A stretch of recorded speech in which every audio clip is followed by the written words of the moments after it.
ایک حسرت کے ساتھ اب 14 اگست آیا چاہتا ہے، حسرت آمیز پاکستان اسی مقصد سے اور اسی نعرے سے حاصل کیا۔ علامہ اقبال نے خواب دیکھا 1930 کے اپنے خطبہ الہ آباد میں کہ ہندوستان کے شمال مغرب میں اٹس ڈیسٹنی، یہ تقدیر مبرم ہے کہ ایک آزاد مسلمان ریاست قائم ہو کر رہے گی، اور اگر ایسا ہو گیا تو ہمیں موقع مل جائے گا کہ اسلام کے چہرے پر جو بدنما داغ اور دھبے آ گئے تھے دور ملوکیت میں، یہ جو خلفاء کہلاتے تھے نام نہاد بنو امیہ کے، اور خلفاء کہلاتے تھے نام نہاد بنو عباس کے، اور خلفاء کہلاتے تھے ترک، یہ خلفاء تو نہیں تھے، بادشاہ تھے۔ ملوکیت، اس ملوکیت کے دور میں جو اسلامی تاریخ اس دور کی جو ہے وہ کیا واقعی ایسی ہے کہ دنیا کے سامنے ہم اپنے اعتماد کے ساتھ پیش کر سکیں؟ چاہے حادثہ کربلا، واقعہ ہررا، سینکڑوں تابعین کو قتل کیا جانا حجاج ابن یوسف کے ہاتھوں، ایک باتیں ایسی ہیں جن کو ہم دنیا کے سامنے جو ہے یہ اپنا پیٹ کھول سکیں، یہ تاریخ۔ تو اسلام کے چہرے پر جو بدنما داغ اور دھبے لگ گئے تھے انہیں ہٹا کر صحیح اسلام کی ایک تصویر، یعنی اس سے پہلے خلافت راشدہ کا نظام تھا، اس کو قائم۔ اسی کو پھر علامہ اقبال نے 1932 میں، یہ سن مجھے بہت پسند ہے، میری اپنا پیدائش کا سن ہے، اسی سن میں گئے تھے علامہ اقبال گول بیس کانفرنس کے لیے لندن۔ وہاں اس وقت تک صرف مسٹر جناح تھے، وہ مسٹر جناح، وہ قائد اعظم نہیں ابھی بنے تھے، وہ ہندوستان کی سیاست سے مایوس ہو کر جا کر بیٹھ گئے تھے، وکالت شروع کی تھی۔ وہاں یہی انجیکشن اقبال نے، میں تو کہا کرتا ہوں جیسے کہ رومی اور شمس تبریز کا معاملہ ہے، مولوی ہرگز نہ شد مولائے روم تا غلام شمس تبریز نہ شد، مسٹر محمد علی جناح قائد اعظم نہیں بن سکتا تھا اگر اقبال نے یہ انجیکشن نہ اسے لگایا ہو۔ یہ شمس تبریز ہے جس نے مولوی کو مولانا روم بنا دیا تھا، مولائے روم، اسی نے مسٹر محمد علی جناح کو قائد اعظم بنایا۔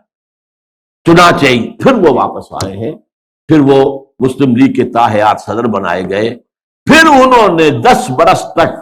اسلام کی قوالی گائی ہے، اسلام کی قوالی تکرار کے ساتھ پورے 10 برس، تب پاکستان وجود میں آیا۔ اور یہی کہا تھا کہ ہم پاکستان اس لیے چاہتے ہیں کہ عہد حاضر میں اسلام کے اصول حریت و اخوت و مساوات کا ایک نمونہ پیش کریں، دنیا دیکھ لے یہ اسلام۔ لیکن افسوس صد افسوس کہ ہم اس میں بری طرح ناکام ہیں، کہ اب تو جیسے کسی نے کہا تھا، اقبال نے شاید کہا تھا، ہلال عید ہماری ہنسی اڑاتا ہے، یہ ہلال عید جو آتا ہے ہم پر ہنستا ہے، یہ روزے رکھے ہیں انہوں نے، روزہ رکھتے ہوئے جھوٹ بولتے رہے، روزہ رکھتے ہوئے سودی لین دین کرتے رہے، روزہ رکھتے ہوئے جو غیبتیں کرتے رہے، یہ روزے تھے جو اب عید منانے جا رہے ہیں شوق سے۔ ہلال عید ہماری ہنسی اڑاتا ہے، اسی طرح یہ عید الاستقلال جسے آپ نے کہا یہ اب ہماری ہنسی اڑاتا ہے۔ یہ اس لیے پاکستان بنایا تھا،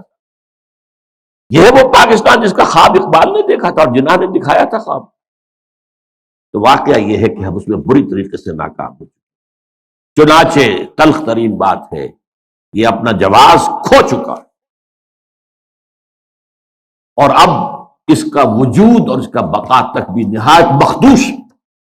لیکن آج میں وضاحت کر رہا ہوں، یہ مایوسی ہے موجودہ حالات اور قریب کے مستقبل کے اعتبار سے، جس کو میں نے مستقبل بعید کہا ہے اس سے میں مایوس نہیں ہوں۔ اور جب تک بھی چاہے پاکستان کے بارے میں خدشات ہیں اور دنیا پیشن گوئیاں کر رہی ہے، سن 2010 میں، 2020 میں، 2015 میں پاکستان کے نام سے دنیا میں کوئی ملک نہیں ہوگا، لیکن یہ کہ جب تک سانس تب تک آس، محنت کرنی ہے، جد و جہد کرنی ہے، کوشش جاری رکھنی ہے۔ بڑی پیاری حدیث ہے حضور کی صلی اللہ علیہ وسلم کہ جس وقت قیامت کا سور پھونک دیا جائے گا اس وقت بھی اگر کوئی بندہ مومن اگر کوئی درخت لگا رہا ہو تو اسے درخت لگانا چاہیے۔ سور پھونکا جا چکا ہے، معلوم ہے قیامت آ گئی، لیکن نہیں، جو کام تمہارا تھا تم کر رہے تو اسے پورا کرو۔ لہذا آخری وقت اگرچہ اب میں سمجھتا ہوں کہ بہت صورتحال جو ہے وہ بہت مخدوش ہے، لیکن جد و جہد جاری رہے۔